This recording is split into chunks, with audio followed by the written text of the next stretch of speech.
Anda kembali di Breaking News dan pemirsa, kita masih akan melihat bagaimana situasi di lokasi kecelakaan, atau kami bisa sampaikan tadi sebelumnya di lokasi kecelakaan tepatnya di kawasan Bukit Surungan, Kota Padang Panjang, Sumatera Barat, di mana terjadi kecelakaan tunggal bus ALS pada pukul 8.15 waktu Indonesia Barat pagi tadi.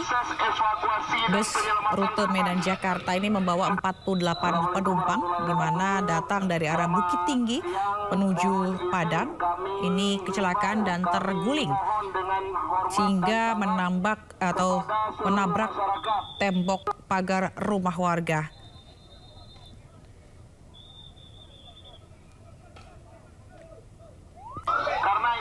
Dan pemirsa, kita akan lihat bagaimana detik-detik kejadian yang sempat direkam dari CCTV.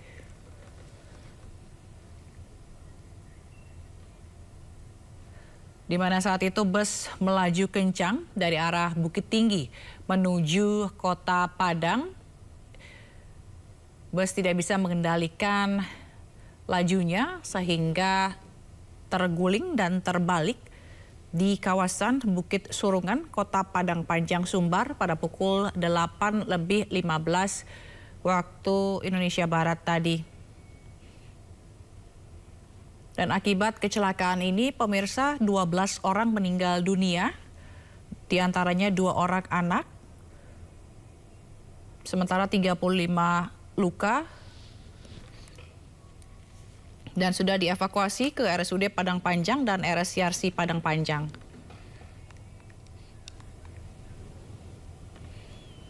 Dan pemirsa, saat ini kita sudah terhubung dengan rekan Aibda Didi Rahman, Babin Kamtipnas Polsek Padang Panjang di RS Padang Panjang. Selamat siang, Pak Didi. Ya, selamat siang. Ya. Pak Didi. Baik, Pak Didi, bagaimana hasil dari pemeriksaan dari kasus kecelakaan ini, Pak? Yang dapat kita laporkan sementara, korban yang luka-luka masih kita informasi sementara. Jadi instalasi gawat darurat Rumah Sakit Umum Kota Padang Panjang itu mungkin sebanyak 17. Kalau untuk korban yang MD sekarang ada di kamar jenazah Rumah Sakit daerah Padang Panjang, tepatnya di Baranggantiang. Itu korban yang MD ada sebanyak 12 orang. Oke. Coba kita saksikan sekarang.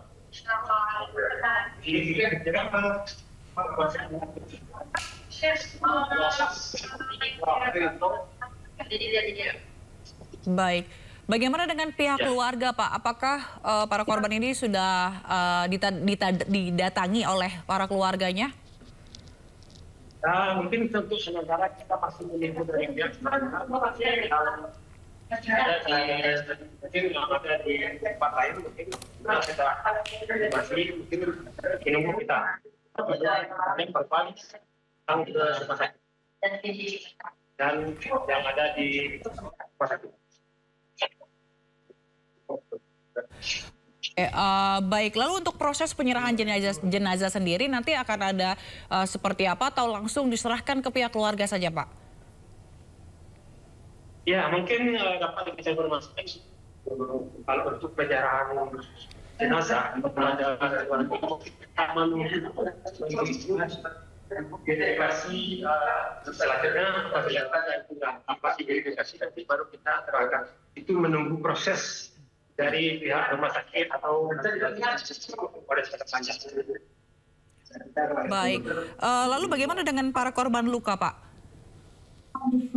Gimana? Bagaimana dengan para korban luka?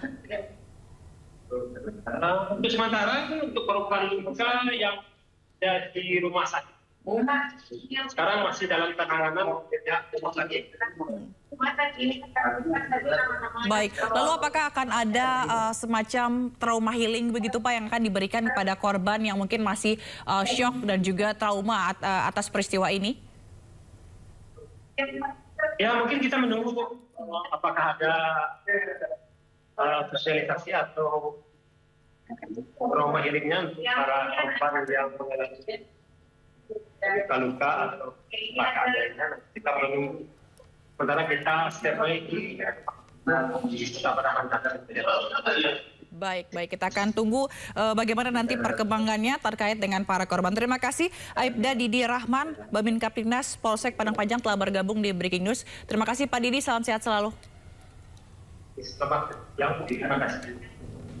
Ya, pemirsa, bus antar lintas Sumatera ALS di Padang Panjang, Sumatera Barat mengalami kecelakaan pada Selasa pagi. Akibatnya 12 orang tewas. Dan bus ini mengangkut 48 penumpang dari Bukit Tinggi menuju Jakarta, terguling usai hilang kendali, diduga karena remblong. Dan akibat kecelakaan ini 12 orang meninggal dunia, di mana sejumlah korban ini terhimpit badan bus yang membuat evakuasi juga berlangsung dramatis. Bahkan kursi-kursi di bus harus dicopot paksa petugas gabungan untuk mengevakuasi para korban yang hampir keseluruhan ini terjepit di bawah badan bus. Kapolres Padang Panjang AKBP Tiana Widiarso mengatakan proses evakuasi juga tadi telah selesai dilakukan seluruhnya, di mana tim Basarnas dari sejumlah daerah di Sumatera Barat dikerahkan membantu evakuasi korban.